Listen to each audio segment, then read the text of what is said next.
This episode of The Startup Life is tucked in nice and tight by Philip Stein and the Philip Stein Sleep Bracelet. Startup Nation, getting quality sleep is super important, especially for those of us as entrepreneurs. I know for me, if I don't get enough quality sleep, not only do I not perform well while working in my business or exercising, but also it really affects my mental health and that doubt starts to creep in. And that's the last thing we want as entrepreneurs. Also, with everything going on, good quality sleep is important to repair the body and support a good immune system. And that is why, Startup Nation, I wear the Philip Stein Sleep Bracelet. The Philip Stein Sleep Bracelet uses natural frequency technology to reinforce our biomagnetic field to improve deep sleep, length of sleep, and overall sleep quality. This helps produce a healthier heart, regulate weight control, and helps strengthen the immune system, which helps destroy bacteria and viruses. Right now, when you go to philipstein.com, use code SLEEPEZ and you will get 10% off the entire store. That's promo code SLEEP, capital E, capital Z. So if you are ready to be more productive in leading your business, go with the Philip Stein Sleep Bracelet, proven to be natural and safe to give you a better, deeper sleep. It's time to be about that life, the startup life. Here's your host, Dominic Lawson.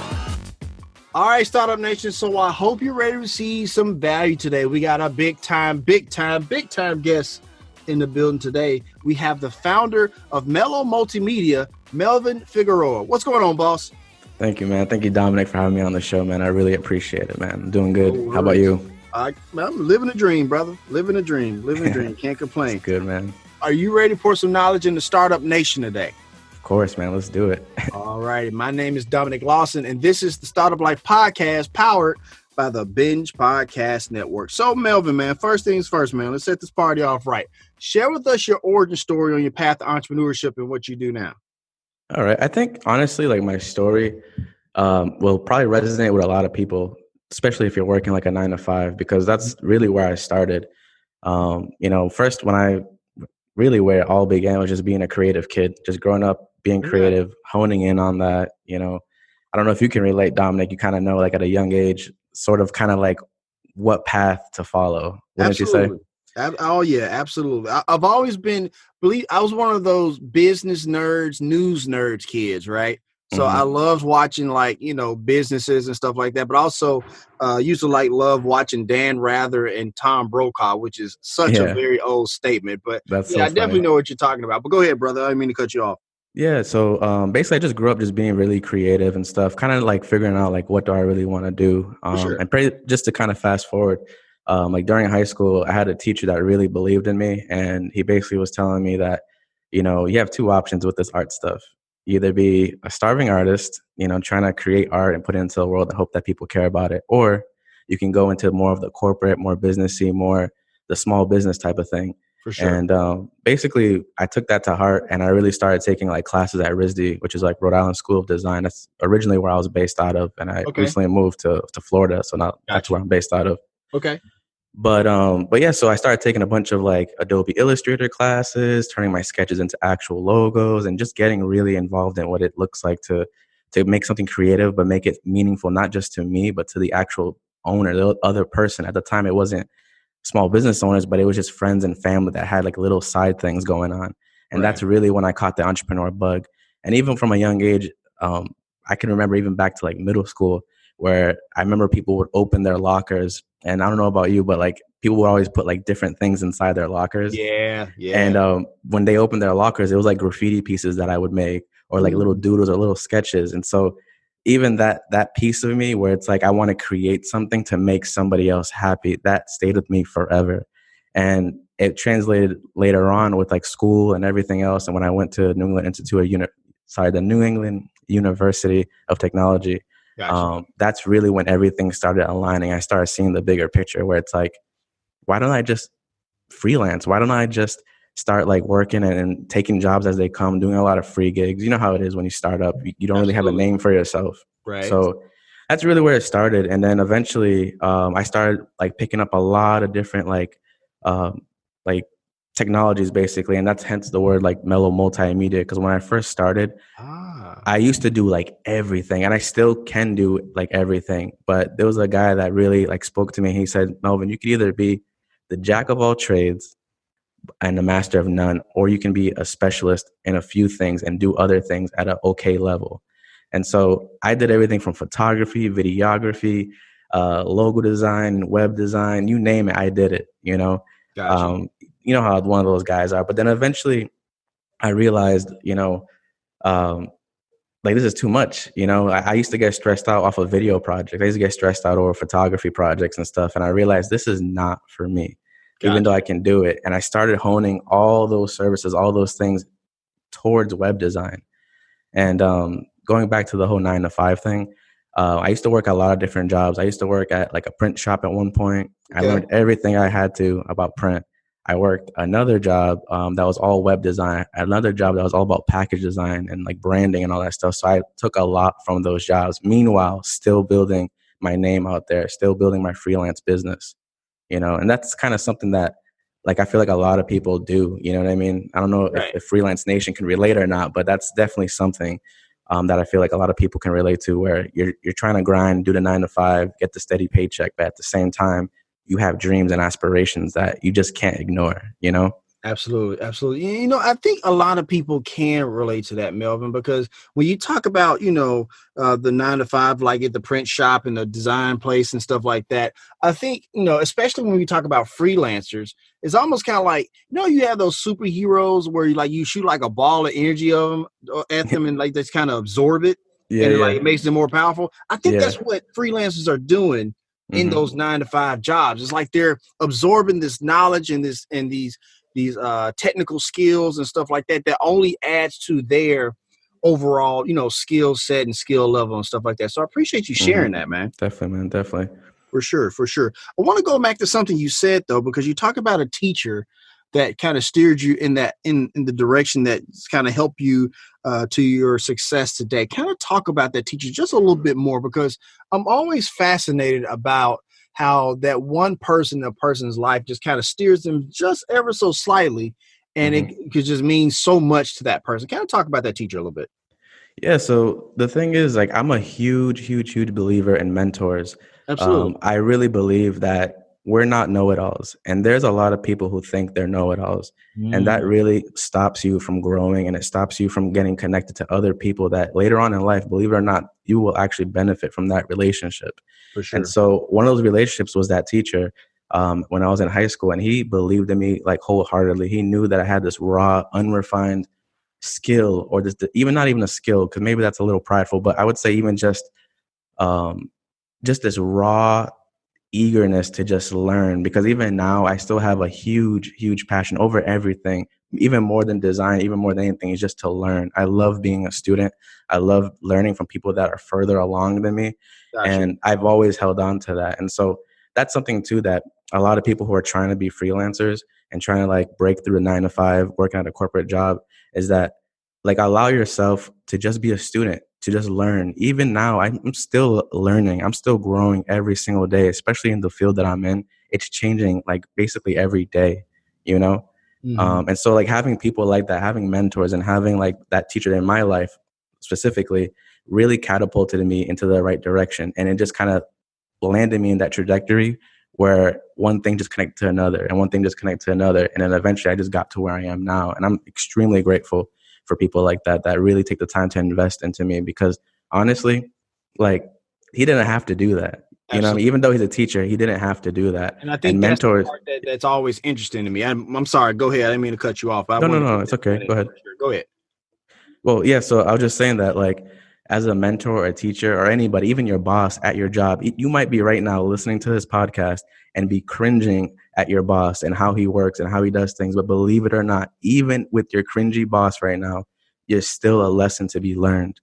And that's something that a lot of people sometimes fail at that. And you're actually, what you're doing instead is postponing like your blessings later on, basically your opportunities that you're getting later on, because you're not seeing the bigger picture. And that's something that I honestly, when I was even younger, I wish I got that even quicker, because I would have been probably even more advanced in my career. You get what I'm saying? I definitely understand what you're saying, for sure. There's nothing like a good mentor or teacher that can help, and and listening to those people, because they've already laid the groundwork for where you're trying to go, or at the very least, they see something in you that you don't quite see in yourself just yet. That's why Definitely. they're super important. Thank you for sharing all of that for sure. Yeah, So not a problem. I want to ask you this, man, because you're there at Mello Multimedia, mellomultimedia.com, Startup Nation. The link is there in the show notes to check it out for easy access. And you talk about a number of things. I kind of want to dive into some of those topics a little bit, because one of the things you talk about is the importance of branding. So I want to hear Melvin Figueroa, founder of Mello Multimedia. What is your philosophy when it comes to branding, my man? Yeah. The thing is, like, everybody's going to have different opinions. Even people listening to this might have differing opinions. Absolutely. But the thing is, my take on branding basically is that I look at it like a dinner plate. Okay. If you go to a buffet line and you do not have a plate, it's going to be a mess. Am I right? That's fair. Exactly. You're going to just be holding mashed potatoes, going to be holding peas. It's just going to be craziness. And so the way that I look at branding is basically the plate. It's the wrapper of your business. It's what other people are going to see. Mm-hmm. And the thing too, with like even logos and brand identity and just everything that your brand touches, basically all the marketing collateral, people are being exposed to that every day. And if it's not looking the way that it should be, people are going to make their own assumptions about your brand. And thus you're going to result like not getting more business, because people are going to see like, oh, he doesn't even care about his own logo, or he doesn't even care about his own brochure. He doesn't care about, all the marketing collateral that he has, or even the website branding, or just the logo. Like, it just looks like something stock. And so, believe it or not, like, I also study a lot of like color psychology and also just the design theory. Absolutely. And a lot of that stuff like triggers our mind. Like me and my wife they went to like a little a vegan restaurant. We're trying to be healthy and all this stuff, 2020 and all that. Right. But we went to like this vegan restaurant, and on the side there was a brand new business that was opening up, another restaurant. But like their sign was like horrible. It was like literally like something that they just like hand drawn or whatever. And they put it up, and that's that. And I understand the struggle. I understand like bootstrapping and like, starting with nothing in your pockets.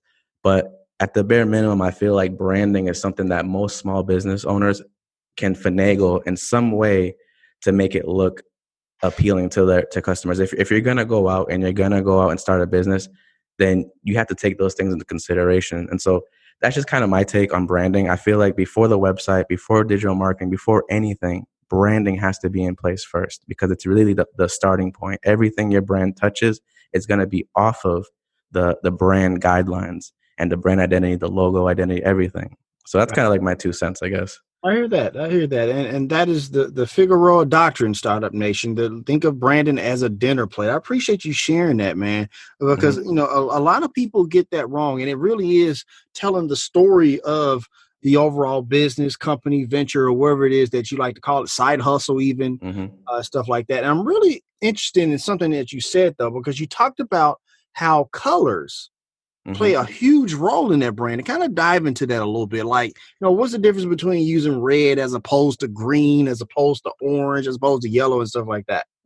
Yeah, like when it comes to color, it's like so much. It's more than just color. Right. Color is like one part of it. Okay. But color, I would say, is like a very important part of it, because even like within culture, within society, colors vary differently. So like even the color, I think it's like the color red, for example, to us as Americans, like the color means passion. It means love. It means sometimes even danger, or like the stop sign is red, right? Right.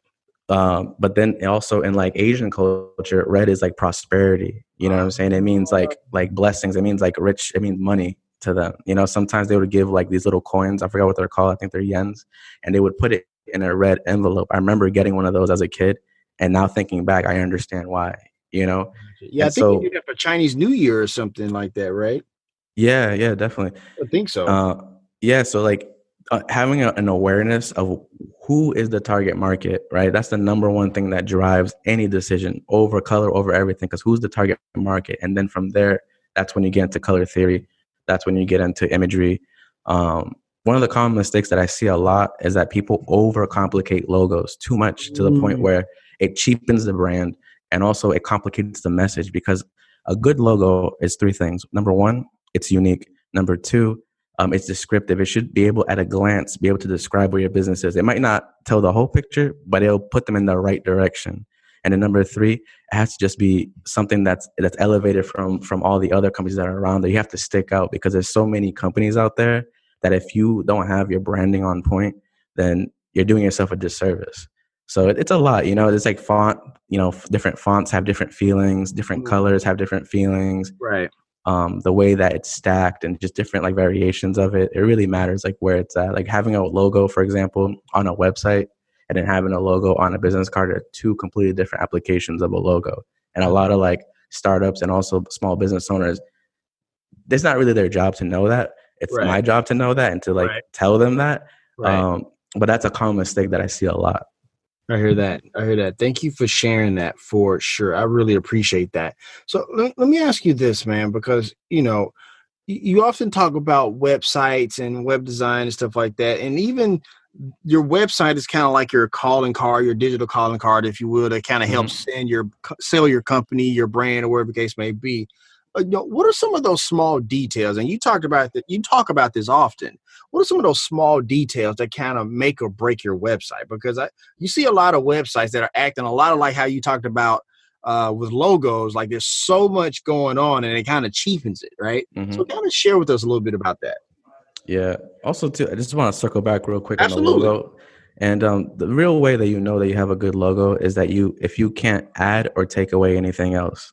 That's how you know you have a good logo. For the people that are listening right now, that's kind of how you know. Like if you feel like your logo, like there's nothing more you can add and there's nothing else that you could take away, then you got a good logo. That's like one tidbit that I would give to the audience. Very interesting. Yeah.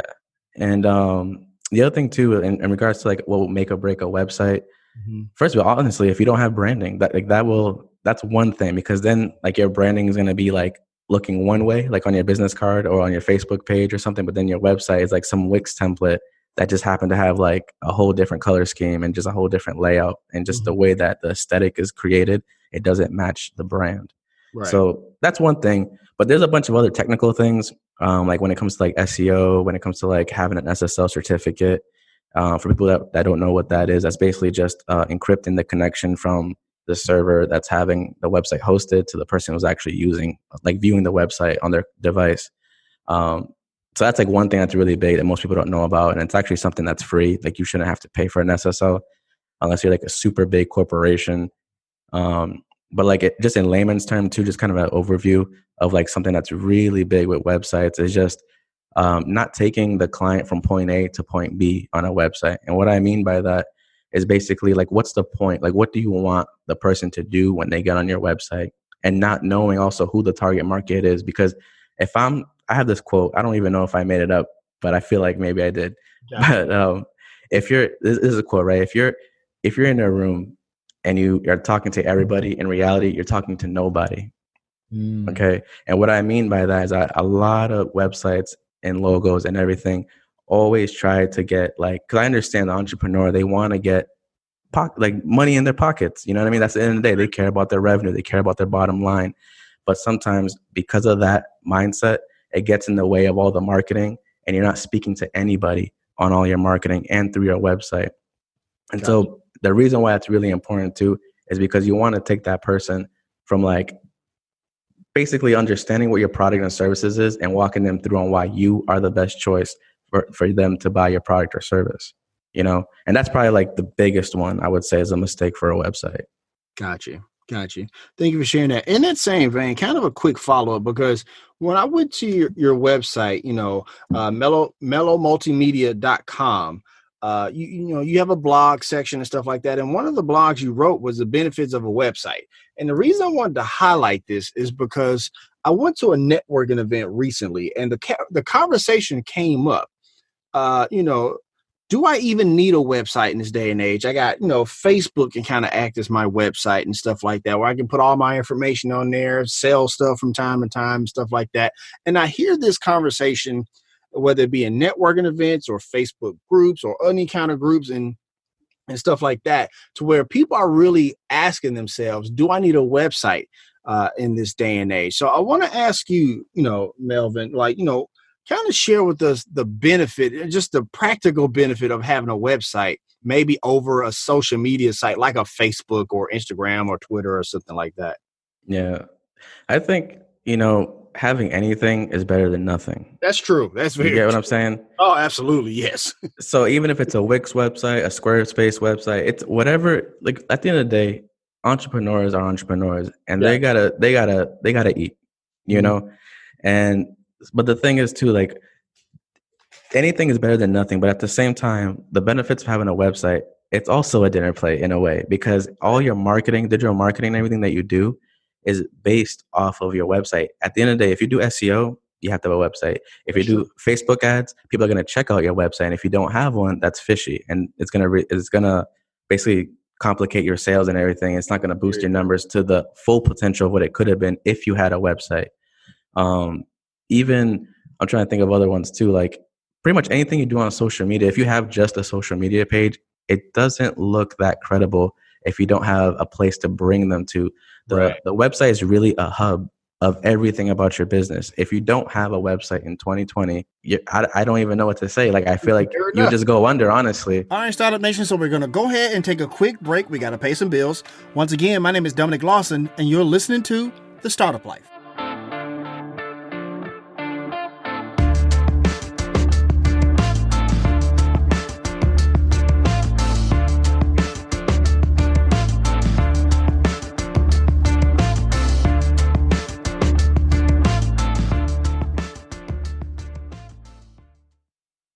This fresh coat of the Startup Life has been sprayed on nice and smooth by Wagner and the Flexo series of paint sprayers. Startup Nation, my wife decided she wanted to rehab her childhood home. The goal was to fix it up and invite a nice family to rent it out. We knew one of the biggest jobs we had to undertake was painting. However, from the walls, the cabinets, and even the siding outside, it was going to be a big task. As entrepreneurs with a company to run, we knew this was going to take up a lot of our time, which is why we decided to get a paint sprayer. And after much research, we decided to go with the sprayer from the Flexio series from Wagner. Startup Nation, these sprayers are top-notch because of its flexibility to paint or stain walls, furniture, cabinets, and more. It's 10 times faster than using a paintbrush, which was a big selling point for us. And you can paint or stain right from the can. It's also easy to clean in 5 minutes, and being great for indoor and outdoor projects, a paint sprayer from the Flexio series clearly needs to be part of the arsenal in your garage. So if you're ready to stain your deck, or like me, fill your daughter's request of a bubblegum pink room, up your game with a paint sprayer from the Flexio series by Wagner. Take it from me, your time will thank you. This episode is sponsored by Swanson Health. Startup Nation, Swanson Health has been producing quality vitamins and supplements, foods, healthy home, and self-care products for over 50 years. Since 1969, from the heart of America, Swanson Health carries over 20,000 wellness products at a great value. Pick up all of your favorite health products, plus discover new ones for your wellness routine, all while leaving money in your pocket. If you want to try any of Swanson Health's great products for yourself, use code STARTUP20 for 20% off at swanson.com. We have a link there in the show notes if you listen to the replay. This episode of The Startup Life is powered by Colony Spark. Startup Nation, with our economy in flux, there is a lot of mixed messaging out there. If there was ever a time to take control of the narrative and let your customers know that you're here to serve them, it's now. And that's why you have a friend in Colony Spark. Colony Spark is an omni-channel marketing agency that believes in the power of community to ignite your business. They have helped companies across many industries with lead generation, revenue growth, and more to put them on the path to success. My guy Bill Murphy and his team are very good at what they do. How do I know this? Because not many SEO companies have the stamp of approval of being partnered with Google. Yes, that Google. So I want you to go to www.colonyspark.com/startup to schedule a meeting today. In that meeting, you will review your current marketing activity, receive actionable advice on how to pivot and grow, and ask any marketing questions you may have on navigating over the next few months. Look, Startup Nation, I know things may seem uncertain right now, but if you are looking for a business partner that can help light the way, go with Colony Spark, where they firmly believe in business helping business. All right, Startup Nation, welcome back as we continue our conversation with today's guest here on The Startup Life. Right. You know, it's funny because it's funny you mentioned that, because I actually think personally that you do need a website, and you do need social media from the standpoint of, like, I feel like the website is kind of like, it's like, so the website to me, and this is just my personal opinion, where it's kind of like, it's your home base, right? It's like your, everybody comes to that to see who you are, what you're about, stuff like that. And like social media to me is how you go on the attack, right? Like you Yeah. reach out to people and stuff like that. That's how you get new customers and stuff like that. But no, I definitely agree because and also another thing, and you brought up an interesting point. In Startup Nation, I really hope you caught that if you have a company and it's just on social media, that can seem a bit fishy, right? Because I was telling somebody at that networking event that I was referencing earlier about, like, you know, if you try to go after, like, let's say you try to go after a government contract or a big contract with like a really big company, right?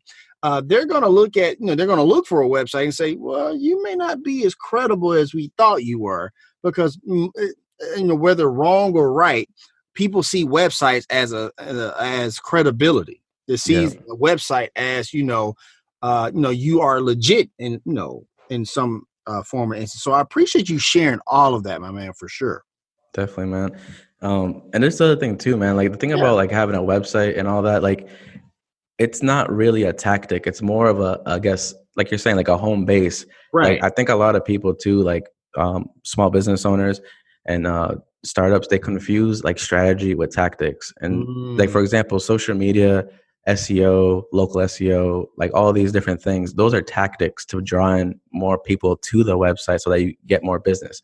But if you don't have that, what I mentioned before, like the journey that you take the person through, even if it's like a 1-page website, it's still, everything has to be purposeful. Like you can't just have fluff in there for no reason, because if you think it's fluff, your audience and everybody that goes to your website is going to think fluff. So do not put anything that you think yourself is fluff. Or at the bare minimum, like schedule a consultation with a freelancer somewhere or somebody that you know that's very credible and maybe works with like big companies or something, because they know what they're doing, and maybe getting like a consultation just so you be in the right direction, so they can look at your website and just say, yeah, I would fix this, fix that, and then they'll give you basically like a blueprint of what you should do, and you'll see that your numbers will go up. And you also see that a lot more traffic will go to the website, because now, well, not more traffic, but you'll get more people like contacting you through your contact form or calling you on your phone or emailing you at your email, because you have an actual feasible, real strategy in place, and you have somebody combing through the website saying like, all right, this is fluff. This doesn't matter to your audience. You know what I mean? Absolutely. Absolutely. And Startup Nation, one freelancer that I would reach out to is Melvin Figueroa of Mello Multimedia. We have his show note. We have his contact information and website address there in the show notes for easy access. Thank you for all of that value, man. I really appreciate that. Yeah, no worries. And by the way, too, I just want to say that like my consultations, I do like 30-minute ones, and they're actually free. So it's no cost, no nothing. I'll literally write a whole game, not write a whole game plan, but I'll discuss an entire game plan with you and send it to you basically. And then you can do whatever you want with it basically. There you go. There you go. Thank you for sharing that, man. I appreciate that. Yeah, no worries. I want to ask you this, man. I want to kind of go back to the branding for just a little bit, because, you know, in this day and age, we have things that kind of, you know, go awry in our businesses and stuff like that. And a lot of times, sometimes our branding kind of like, it's like we mean it to say one thing, but, you know, but unfortunately it says something else, right? Like, for example, in America, if we were talking about the color red, right? Let's say it means passion and stuff like that here in America, but somewhere else it can mean something like negative, right? So what are some of those strategies? Like if you rub somebody the wrong way with your brand or whatever, what are some of those ways that a small business owner can kind of fix that? You know, yeah, I get what you're saying. Yeah. I think first of all, like basically getting a consultation with somebody, like it doesn't even have to be me. I'm not even trying to like point people to me or anything, but I really think, like I mentioned before, even with mentors, go to the experts, go to the people and get a consultation, sit down and have coffee. That's probably the best way to really get actual feasible like feedback on your branding and everything, right? And then the other thing too, if you do offend somebody, I think that would only really happen if you're working with a freelancer that's very new and just started and maybe isn't really all the way there yet and they're still kind of growing, or people that are trying to save a couple dollars and they just like, you know, go on Fiverr or something and just get like a logo. They have like an idea, they think it's awesome, and then they just like say, hey, you right there, do it for me. And then they do it, they give it, they pay the $5, whatever, right?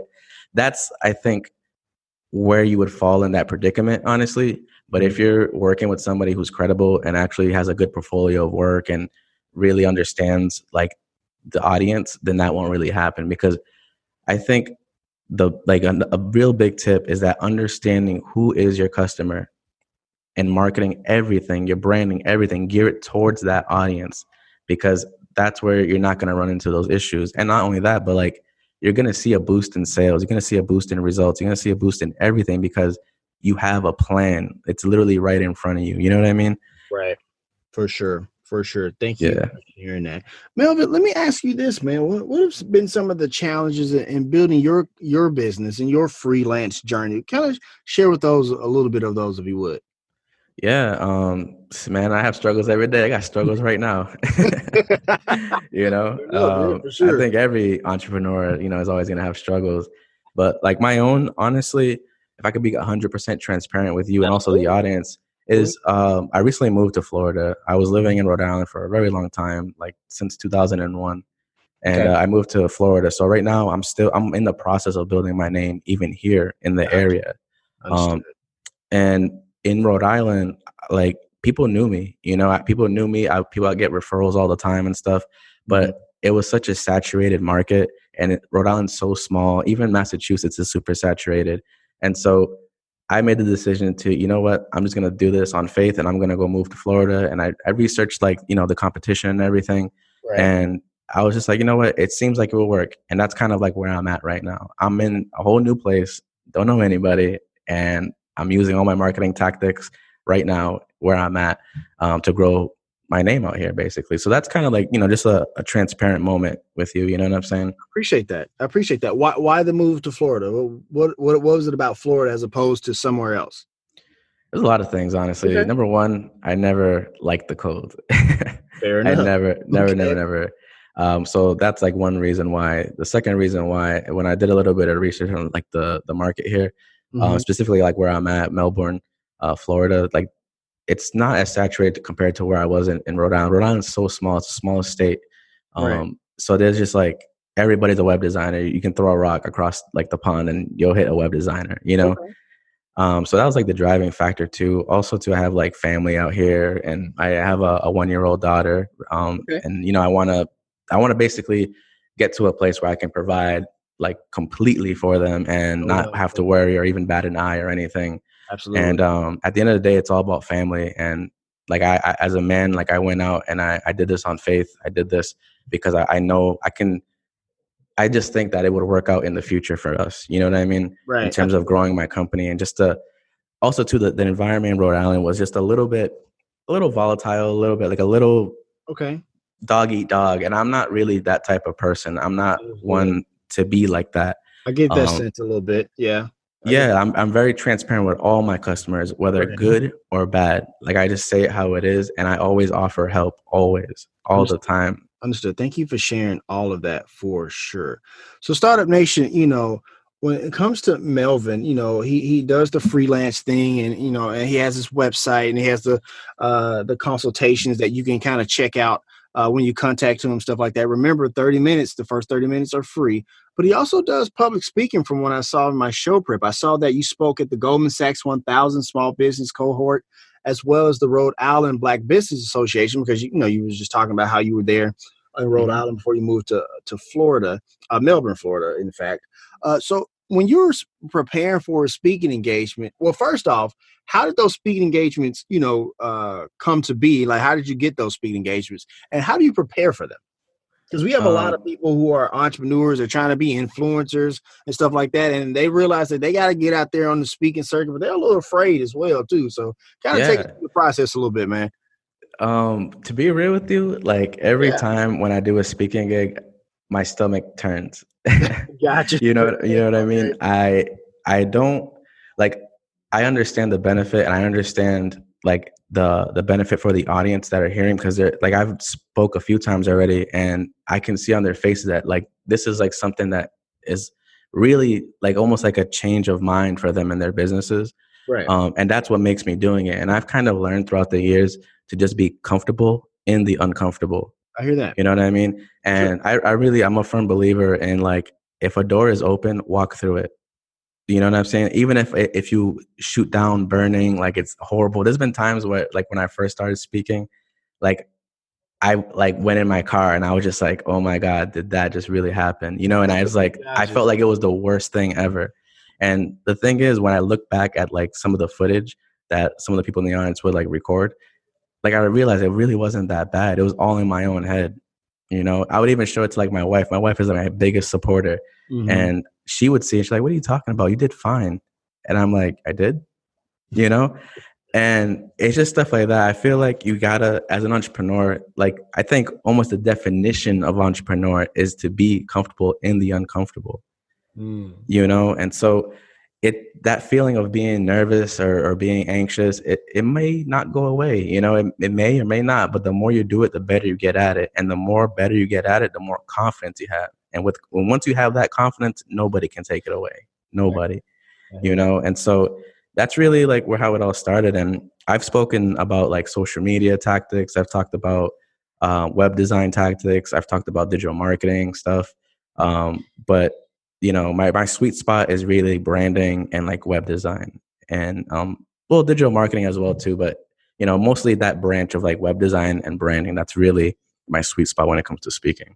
I heard that. Thank you for sharing all of that for sure, Melvin. I know a little bit about what you're talking about, where you're saying like, "Oh man, that was crap," and everybody was like, "No, it was really good. It was really good." That's every episode of the Startup Life podcast for sure. Yeah, so, and the thing is funny too. Like I don't know if you're married or not, but your wife will tell you the real deal. You know what I mean? Like she's not gonna cover it up. No, she is not. No, she is not. No, I am married, and you're absolutely right. She would tell me if it was trash or not, and she was like, "Nah, you've never done a bad job." So I appreciate you sharing all of that. Definitely, man. Definitely know what you're talking about, for sure. So before we kind of transition to the next phase of our conversation, man, just kind of share with us the number one thing we should always remember when it comes to our website or branding or anything else that you do, my man. I'm just gonna say one thing because I don't want to like overcomplicate like everything that I've been saying, and I want to make sure the audience takes away that one key thing. Of course. So that one thing I would say is to know who your target market is and gear everything you do to that target market, and you'll see the results come in. And that's like really the main takeaway that I would say for everybody is just to decide what your target market is and go running towards it. Like everything you do it for that target market. That's super important. Because we definitely don't want to be everything to everybody and get absolutely nothing. So yeah, I definitely appreciate that, man. So let me ask you this, man. Like if you could go back in time and talk to anybody and ask them one question, who would that person be and what would you ask them? Oh, man. One person? Yeah, one person. It can be two people. I'll allow two people if it's two people. I don't know. I think I would talk to probably like TD Jakes. You know, he's a big pastor. I don't know if the audience knows who he is, but like he's a big pastor, like multi-billionaire, millionaire, like super entrepreneur minded, but also like walks in faith. And definitely him. I can talk to him now, I guess, right? He's not really like dead or anything. I mean, you said, okay, well, if TD Jakes was listening right now, man, what would you ask him? Take your time. Oh man, this is like really on the spot. I would say, how can I be a better entrepreneur? You know, and be a good steward of the gifts that I've been given, honestly. Absolutely. I can respect that because I don't think a lot of people understand that part about TD Jakes. I think they see the spiritual, man, the pastor and preacher, and stuff like that. But I don't think they really see that. But you're absolutely right. I definitely see that entrepreneurial mindset when it comes to TD Jakes for sure. Definitely. Absolutely. Hey man, what's your entrepreneurial superpower and why? The ability to learn. The ability to learn. Okay. Yeah. Cool. The ability to learn. And if I don't know something, I just learn it. I do my best and eat every single resource that I can possibly find to learn it. Gotcha. Let me ask you this, man. Quick follow-up to that. Like what do you, because clearly, like, learning and professional development is important to you, man. What are you listening to right now? What podcasts are you listening to? What books are you reading? What are you doing to kind of sharpen the saw, as we say? Well, I don't know if you're aware of like that app called the Blinkist app. Oh yeah, absolutely. Yeah, I love that app because that's amazing. as like busy entrepreneurs, like, you know, you can't open up a book. And basically what that app does, it just summarizes the book in very digestible chunks. Right. And so I'm using that app like all the time. I read like the 4-Hour Work Week from, forgot his name, Ferriss. Yeah, Tim Ferriss. Yeah. I read that. That's really good. It's a really good book for anybody who's like, you know, freelancing or anything. It's called The Win Without Pitching Manifesto by Blair Eanes. That's the number one book that I would recommend because it really, everything I'm talking about is literally in that book. And that's like the first book that really changed my mindset about being an entrepreneur and what it means to really like specialize, and also what that means in terms of like where your business goes to. You know, so I would definitely get the Win Without Pitching Manifesto. And then just on like a mindset level, I read a lot of books, like one book from TD Jakes, which is SOAR. Another book that I read from him that's really good. I believe it's called Destiny, which is really, really good too, just to get your mind right and to really like understand like, you know, the bigger picture. But yeah, those are really good books. You know, I'm always reading books. I kind of like don't even remember like what I read because I'm going from one book to the next. Like, you know what I'm saying? Understand what you mean. I have to go to either the bookcase or my Audible library. Like, oh yeah, I did read that book, didn't I? So I definitely understand what you mean. Matter of fact, one of those books is the 4-Hour Work Week. I was like, oh yeah, I did read that book. I definitely know what you're talking about. It's funny too because I think I have like better books that I can recommend to the audience, but I just can't think of the name right now. Understood, because there's just so do yourself many a favor. of them, right? Sorry? Because there's so many of them, right? Yeah, there's so many, but just do yourself a favor, download the Blinkist app and just go crazy because it's awesome. Absolutely.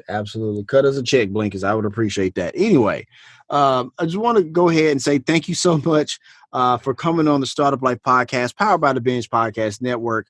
Melvin, you gave amazing value from branding, the importance of learning. I think that's a big one. And you also gave us, what I like to call I'm going to adopt as the Figueroa doctrine, as far as like, you know, when it comes to branding and stuff like that.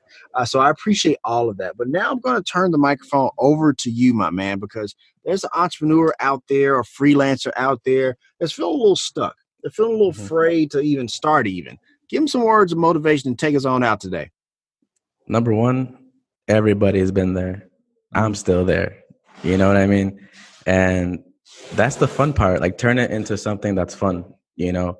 Enjoy the journey, enjoy learning, enjoy even failure, and even analyze your own failure and learn from it, you know? The other thing too is that, you know, even if you have just $1 in your pocket, you know, just figuratively speaking, branding, having a website, everything I talked about doesn't have to cost millions of dollars. There's ways to do it in a way that can work on a shoestring budget, you know? And that's part of the stuff that I talk about too in my consultation. Is just like, all right, what is the budget? Not because I want to use your budget completely, but because I need to understand where you're at so that I can give you the best bang for your buck. Right. You know, I've done websites literally for $1,000, and I've literally gotten like people emailing me after saying like, oh my God, the website's working, it's doing this, it's doing that. And it's like, you know, that's actually really low in the web design world for doing a $1,000 website. I believe that. You know, but I make them work just as much as the $10,000 websites, you know? So it's like, don't be scared to jump off that entrepreneur, you know, catapult basically. And just because you don't have the finances or whatever, you know what I mean? Because no matter what you have in your pocket, it can work. For sure. Thank you for sharing all of that. And that's going to wrap up this session of the Startup Life podcast. Did you enjoy being on the show, my man? Man, I loved it. You're such a great host. Thank you so much for having me. Thank you so much. All right, Startup Nation. If you want to let us know what you think about our show, have an idea for a show topic, or would like to advertise on our show, send us a message on the Startup Life Podcast Facebook page. And while you are there, like and follow our page as well. It's a great way for us to engage with you, Startup Nation, and really grow our community. The link is there in the show notes. Subscribe to the show as it can be heard on Apple Podcasts, Google Play, Stitcher Radio, Spotify, or even on your Facebook timeline or any other platform you like to get your podcast. If you are listening on Apple Podcasts and you find our content valuable, please give us a 5-star rating, as it will help us climb the charts and help more people find our show. You can also listen to the show on the Startup Life Podcast new website. There you will find the all-new startup blog where I write on many topics that are interesting and helpful to you on your path to entrepreneurship. And hey, if you have an idea, be about that life, the startup life.